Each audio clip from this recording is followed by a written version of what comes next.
L'ouvrage surprend, interroge. Comme sorti d'un film de science-fiction, cet appontement sur pilotis, un wharf en anglais, a fêté ses 50 ans il y a peu. Au bout sont recrachées des eaux usées, mais déjà traitées. La zone a été choisie pour ses capacités de dilution dans l'océan. Le wharf est aussi le point de rendez-vous des surfeurs. Moi, j'ai toujours connu depuis que je suis petit, donc c'est pas dérangeant. Ce qui est dérangeant, c'est plutôt ce qui en sort. Normalement, c'est quand même plutôt préconisé de surfer à 50 mètres au nord et au sud, hein, plutôt que pile au niveau du rejet. Nous, vu qu'on est habitué depuis petit à le voir, ça ne nous effraie pas, non. Les eaux viennent du bassin d'Arcachon, après être passées par des stations d'épuration et désormais des traitements UV. Un réseau imaginé à la fin des années 60, alors que le bassin s'asphyxiait de la pollution.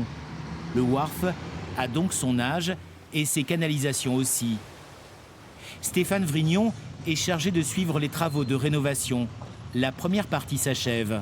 Sous nos pieds, on a des canalisations qui sont de grande taille, hein, puisqu'on est sur des diamètres d'1,20 m de diamètre. Donc c'est les canalisations qui sont effectivement nécessaires pour transporter les eaux traitées vers le wharf de la Saly. Des travaux pharaoniques menés de jour et de nuit. Près de 4 millions d'euros investis en différentes tranches. 530 mètres de canalisation viennent d'être changés. Alors on modernise, on sécurise ce réseau pour garantir la continuité de service. Sur le wharf lui-même, de la maintenance est aussi prévue, notamment à hauteur des joints entre les différents morceaux qui composent l'ouvrage.